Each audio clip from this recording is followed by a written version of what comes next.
Nuovo capitolo delle truffe delle auto di lusso, operazione congiunta, Guardia di Finanza e Carabinieri, 2 arresti, si tratta di 2 imprenditori.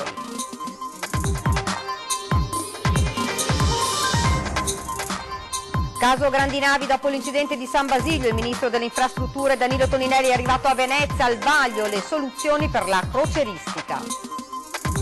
Dopo la conferma in appello della condanna al macellaio di Legnaro che uccise un ladro, interviene il ministro dell'interno Salvini, con tutto rispetto commenta, mi pare una sentenza assurda. Già alla Villorbe i residenti sentono in piena notte alcuni colpi di pistola, donna soccorsa dall'ambulanza racconta alla polizia di essere stata raggiunta da 3 spari, non sarebbe in pericolo di vita. Incredibile episodio a Montebelluna, bimba di 3 anni dimenticata sullo scuolabus che doveva portarla all'asilo, una passante se ne è accorta e ha dato l'allarme, si indaga per abbandono di minore. Raduno Triveneto delle penne nere, al via oggi la 3 giorni alpina di Tolmezzo, attesi in centinaia di migliaia, speciale ringhe su Antenna 3 domenica, la lunga diretta. Basket, la De Longhi Treviso sogna la Serie A1, dominata anche gara 2 contro Capodorlando, i ragazzi di coach Menetti si impongono per 82-56. Buongiorno, ben ritrovati, edizione regionale dei notiziari di Antenna 3 Nord-Est, lo avete dunque sentito ora dai titoli: truffa delle auto di lusso, 2 arresti dalla Finanza di Venezia, un'operazione congiunta GDF e Carabinieri. Sentiamo proprio in diretta per noi Ilaria Marchiori.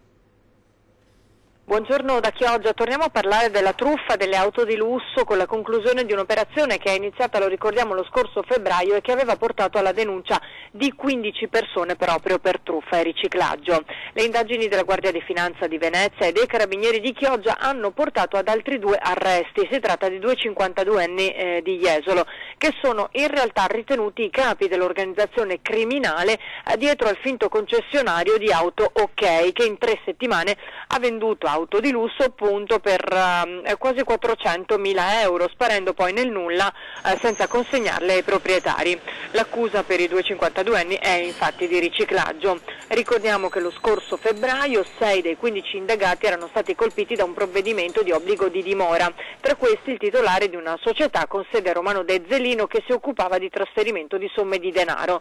L'inchiesta era partita dopo una serie di denunce da parte dei clienti che avevano già versato in acconto decine di migliaia di euro per le automobili senza poi mai vedersele consegnare, e ora grazie a Guardia di Finanza e Carabinieri questa indagine è stata conclusa. Da Chioggia è tutto, restituisco la linea allo studio.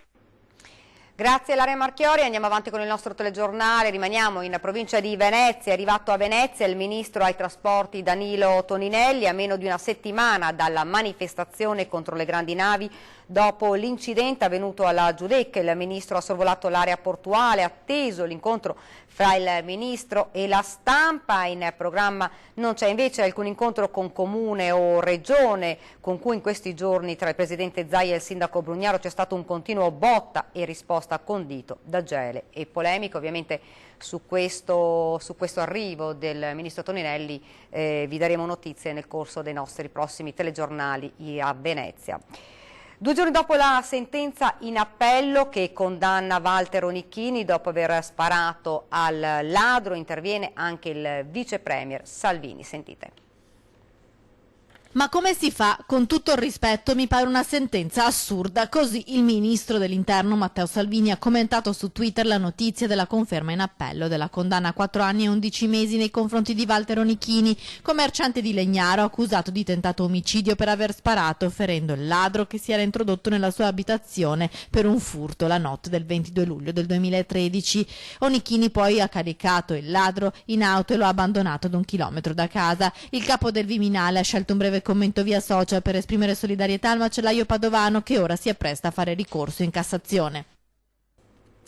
Notte di paura a Villorba, poco prima delle 2, allertata la questura. Alcuni residenti hanno segnalato di aver sentito alcuni colpi di pistola. Una pattuglia della volante è partita subito all'altezza di Santa Maria del Rovere, ha incrociato un'ambulanza con la donna ferita nella sparatoria sentita dagli agenti. La donna ha raccontato di essere stata raggiunta da 3 colpi d'arma da fuoco, uno dei quali la ferita ad una gamba. Ora si trova in ospedale e non sarebbe in pericolo di vita. Indagini ovviamente della polizia, pare si sia trattato di un violento regolamento di conti, forse fra nomadi.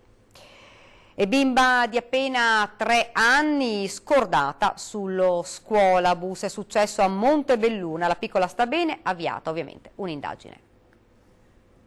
Bimba di 3 anni diretta alla scuola materna parrocchiale di Contea, dimenticata sullo scuolabus.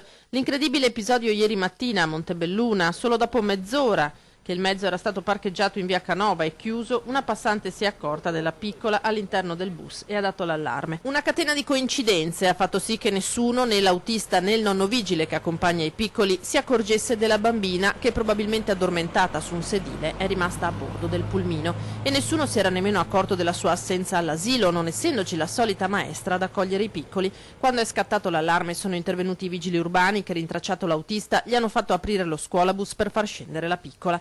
Inevitabile l'avvio di un'indagine da parte dei vigili con l'ipotesi di reato di abbandono di minore. Di notizia che riempie di sgomento e angoscia ha parlato il sindaco Marzio Favero, stigmatizzando l'episodio. Favero si è scusato con il papà della bimba, che fortunatamente sta bene. Il sindaco ha anche pubblicamente ringraziato la cittadina che, accortasi di quanto stava succedendo, ha subito allertato chi di dovere. Ed ora ci spostiamo nel Padovano. Pannelli fotovoltaici a fuoco sul tetto di un'azienda di San Giorgio in Bosco. La nube di fumo nero si vede da chilometri. Una colonna di fumo nero visibile a grande distanza ha creato preoccupazione tra i tanti automobilisti che giovedì sera transitavano lungo la Valsugana in località San Giorgio in Bosco. Il rogo si è sviluppato in un'azienda di Paviola. L'incendio è divampato nel tardo pomeriggio. A bruciare sono stati i pannelli fotovoltaici montati sul tetto di un'azienda di via Leonardo da Vinci nella zona industriale. La combustione ha coinvolto anche la guaina della copertura, generando grandi vampate di fumo nero. Sul posto sono intervenuti i vigili del fuoco di Cittadella e Padova con autobotte e autoscala, che sono riusciti così a circoscrivere il rogo e a spegnerlo. Ingenti i danni alla struttura, ancora in fase di quantificazione. Fortunatamente non ci sono stati feriti tra gli operai. Ed ora invece l'incendio che ha tenuto con il fiato sospeso ieri pomeriggio i trevigiani, quello in un'autodemolizione in fiera. La densa nube nera che si è elevata in cielo sotto gli occhi di moltissimi automobilisti e dei tanti che stavano rincasando nel quartiere trevigiano di Fiera a quell'ora. Il fuoco che ha divorato 6 camion, circoscritto dai pompieri, che sono così riusciti a evitare che le fiamme si diffondessero al resto della struttura. Sono stati momenti di tensione nel tardo pomeriggio di ieri in via Postumia a Treviso. Inizialmente sembrava che si fossero incendiati solo dei teloni che coprivano i mezzi, invece sono andati distrutti gli stessi camion. Secondo i primi accertamenti, a provocare il rogo sarebbe stato l'utilizzo di una fiamma ossidrica da parte di alcuni operai che stavano tagliando le lamiere di uno dei mezzi. Massiccio l'invio di squadre dei vigili del fuoco sul posto, ben 6 insieme a polizia e carabinieri. Non si sono fortunatamente registrati feriti o intossicati. La strada è stata chiusa al traffico fino a sera per consentire il completamento in sicurezza delle operazioni di spegnimento. Anche il sindaco Mario Conte ha voluto recarsi di persona sul luogo dell'incendio per accertarsi della situazione. Continuiamo con la cronaca. Grave incidente ieri sera dopo le 22. Un giovane giocando a calcio con gli amici ha sbattuto la testa contro un palo della porta. Il giovane è ricoverato a San Bortolo e le sue condizioni sono gravi. San Pietro Mussolino, 20enne, è ricoverato in rianimazione all'ospedale San Bortolo di Vicenza in gravi condizioni. Il giovane nella serata di ieri stava giocando a calcio nel campo di via San Giovanni Cosano quando in un'azione è finito contro i pali della porta sbattendo violentemente il capo contro uno di questi. Il giovane è rimasto a terra soccorso dai compagni di gioco, si sarebbe sentito male anche con delle convulsioni ma poi si sarebbe ripreso. Purtroppo una volta entrato in spogliatoio la situazione si è aggravata. Chiamato il suo M118 il giovane è stato trasportato all'ospedale Berico dove è stato intubato ed ora ricoverato in rianimazione, le sue condizioni sono gravi. Ed ora invece parliamo del raduno Triveneto degli Alpini a Tolmezzo. Oggi si apre la 3 giorni delle penne nere, ma ci colleghiamo subito con il nostro Lucio Zanato.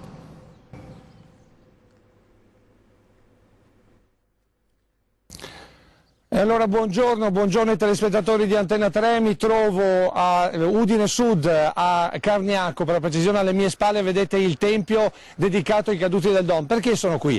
Perché questo è uno dei punti del passaggio della memoria, del percorso della memoria che gli alpini stanno facendo verso Tolmezzo.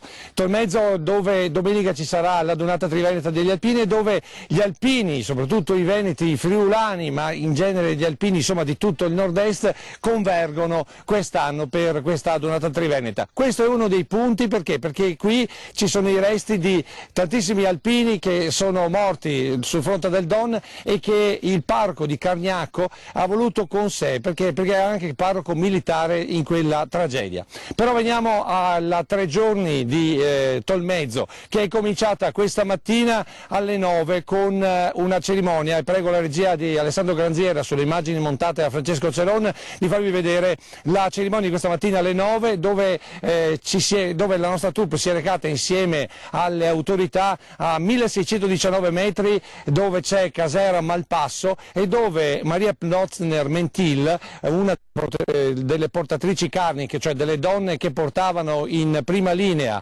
armi, munizioni ma anche viveri, venne colpita a morte da un cecchino austro-ungarico, e lì c'è stata una cerimonia molto toccante dove ci sono state ovviamente la deposizione di fiori vicino alla targa dove appunto si ricorda il punto del sacrificio di Maria Plotzner, per poi scendere e si è scesi, la delegazione è scesa a Timau, dove c'è stato invece il secondo omaggio alle portatrici carniche del monumento dedicato a loro, un monumento dedicato a tutte le portatrici, perché non c'è stata solo Maria Plotzner durante la guerra 15-18, anche se a Maria Plotzner era dedicata la caserma di Paluzza proprio degli alpini.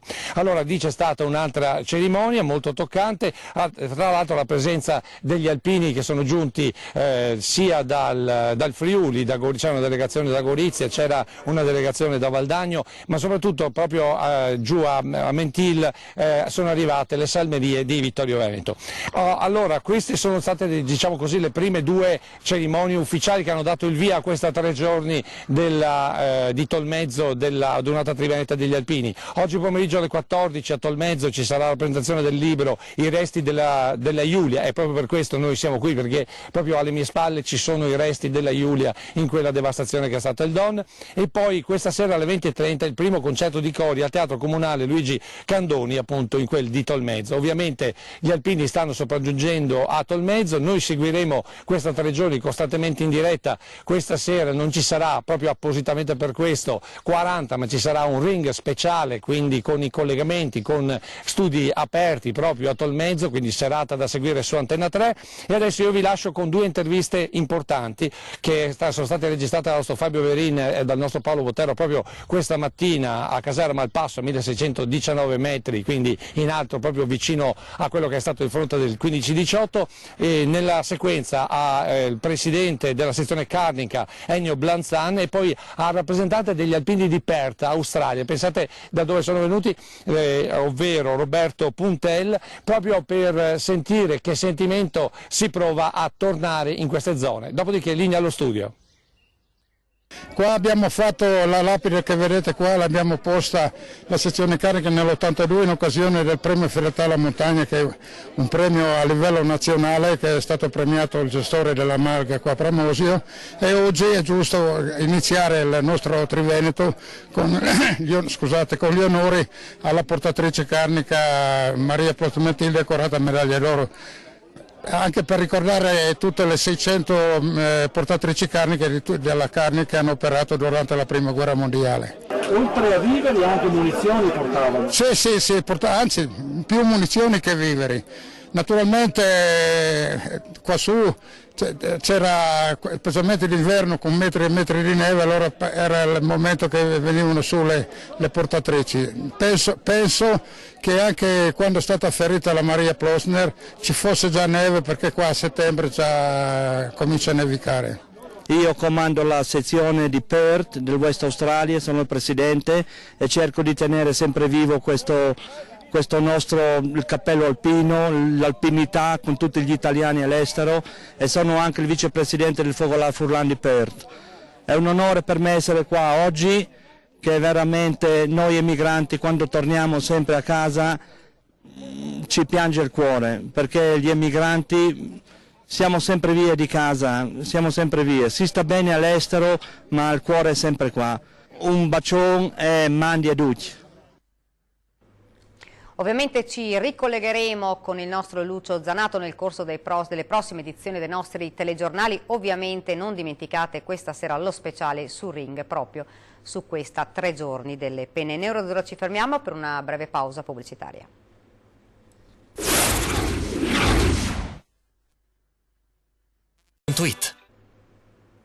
Siamo tornati nuovamente in studio con l'edizione regionale dei nostri telegiornali. Ci spostiamo ora a Padova con le immagini della processione solenne per Sant'Antonio.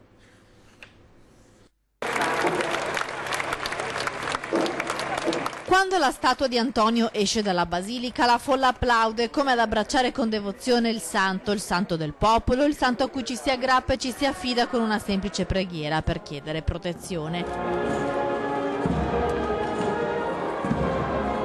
2 ali di folla hanno accompagnato le 72 associazioni e bande che hanno sfilato per la tradizionale processione del 13 giugno lungo le strade del centro storico di Padova, vestite a festa con i drappi rossi. Una giornata di grande fede che ha visto passare in basilica quasi 50.000 pellegrini da tutta Italia e da tutto il mondo per celebrare Sant'Antonio.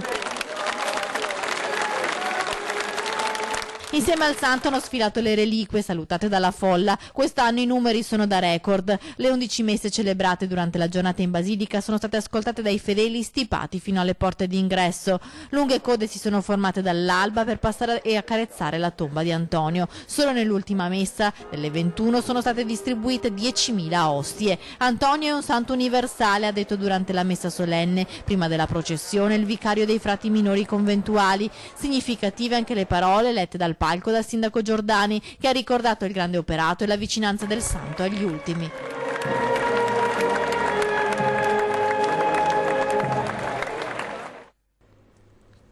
Ed ora ci spostiamo a Castello di Godego sul caso della contaminazione dell'acqua. Sentiamo. Sarà informata l'autorità giudiziaria sul caso della contaminazione dell'acqua avvenuta a Castello di Godego, dove una ventina di cittadini nei giorni scorsi è stata costretta a rivolgersi al pronto soccorso per problemi gastrointestinali. Erano stati proprio i residenti a segnalare acqua torbida che usciva dai rubinetti di casa. A quel punto ATS ha inviato sul posto dei tecnici insieme ad agenti di polizia locale che hanno verificato che l'acqua per l'irrigazione era finita nei tubi della potabile per un bypass irregolare fatto da un privato. A rendere nota la vicenda l'amministratore delegato di Alto Trevigiano Servizi Pierpaolo Floriana, che ha annunciato che la situazione è tornata alla normalità. Secondo i primi rilievi si tratta di un intervento non autorizzato, spiega ATS, e compiuto in violazione dei regolamenti in vigore ad un impianto utilizzato per innaffiare orti e giardini, che riceve acqua dalle condotte del Consorzio di Bonifica Piave, che per l'irrigazione agricola fornisce acqua non depurata. Ma per sopperire ai frequenti cali di pressione o alla sospensione dell'erogazione risulta che la parte di tubazione che utilizza quanto erogato dal Piave fosse stata collegata anche all'acquedotto per l'acqua potabile. Per effetto di un calo della pressione all'acquedotto e del malfunzionamento della saracinesca che sarebbe stata installata per l'allacciamento abusivo, il liquido non depurato è penetrato nei tubi dell'acqua da bere, contaminandola. Ringrazio Alto Trevigiano Servizi per la tempestività con cui è intervenuta, ha detto il sindaco di Castello di Godego, Diego Parisotto. Si tratta di un fatto molto grave causato da un comportamento irresponsabile sul quale ci auguriamo che intervenga per fare piena luce l'autorità giudiziaria. Siamo nel Vicentino, parliamo di frode fiscale. Imprenditore delle calzature evade il fisco per oltre 150.000 euro. Vicenza, imprenditore del mondo delle calzature nelle maglie della Guardia di Finanza. L'uomo, secondo quanto appurato nelle indagini, avrebbe messo in piedi la cosiddetta frode carosello, ritenuto responsabile di aver utilizzato fatture per operazioni economiche inesistenti per un valore imponibile di oltre 700.000 euro emesse da una ditta individuale mantovana rivelatasi però una cartiera. L'imprenditore avrebbe introdotto la società con l'unico obiettivo di costituire falsi crediti IVA non spettanti per oltre 150.000 euro derivanti del simulato acquisto di calzature Clark sul mercato italiano, importate invece dal mercato comunitario. Da qui la richiesta di sequestro preventivo di beni per l'ipotesi appunto di reato di dichiarazione fraudolenta mediante uso di fatture o altri documenti inesistenti per oltre 150.000 euro. Manca davvero poco alla prima fase di demolizione della frana che minaccia il piccolo borgo di Schiucaz nel Bellunese. Oggi infatti entrerà in azione l'esplosivo. L'ora X è fissata per le 15 di venerdì, quando sarà innescata la prima delle 40 microcariche esplosive installate in diversi punti dell'area di movimento franoso che da qualche settimana minaccia l'abitato di Schiucazzi, in comune di Pieve dal Pago, primo passo di un'operazione più ampia di messa in sicurezza della zona. Verrà fatto brillare la parte più compatta del corpo franoso in modo da sbriciolarla, frantumarla e appunto farla scendere a piccoli pezzi in modo da evitare possibilmente i danni alle abitazioni che stanno sotto. Il paese è stato evacuato già un mese fa e container con reti paramassi sono già stati posizionati a difesa degli edifici. Sarà fatto brillare quella parte appunto centrale, sono 1000-1500 metri cubi, e dopodiché si interverrà in maniera meccanica con i macchinari, i mezzi d'opera, per togliere il materiale che è sceso fino sulla sede stradale, e poi nei giorni successivi si interverrà appunto sempre con mezzi meccanici per rimuovere anche la restante parte del corpo franoso. La prima parte, quella che elimina il pericolo per le abitazioni, è la più delicata dell'intera operazione, un'operazione che vedrà impegnati uomini di Veneto Strade, della Protezione Civile, dei Vigili del Fuoco e delle Forze dell'Ordine, e che prevede anche l'uso di un drone e di 6 telecamere. Noi stimiamo in alcune settimane di rimuovere tutto il materiale del corpo franoso, sono 5-6 mila metri cubi di materiale. È già stato individuato il punto di stoccaggio. Una volta rimosso il materiale in movimento sarà da riprofilare tutto il versante della collina, e quindi ci vorrà un po' di tempo, ma è evidente che fin tanto che non viene rimosso la parte appunto che si sta muovendo, è difficile fare una stima precisa dei tempi necessari per terminare il lavoro consolidando tutto il versante. Ed ora siamo allo sport basket. La De Longhi Treviso sogna la Serie A1, battuto al Palaverde Capo d'Orlando. I ragazzi di coach Menetti si impongono per 82-56. La De Longhi si è portata quindi sul 2-0 per la finale che vale la promozione in Serie A1. Lunedì gara 3 in trasferta a Capo d'Orlando, e se Treviso dovesse vincere sarebbe davvero promozione. E questa era la nostra ultima notizia. Io vi lascio come sempre alle nostre previsioni del tempo. Grazie davvero per averci seguito e arrivederci.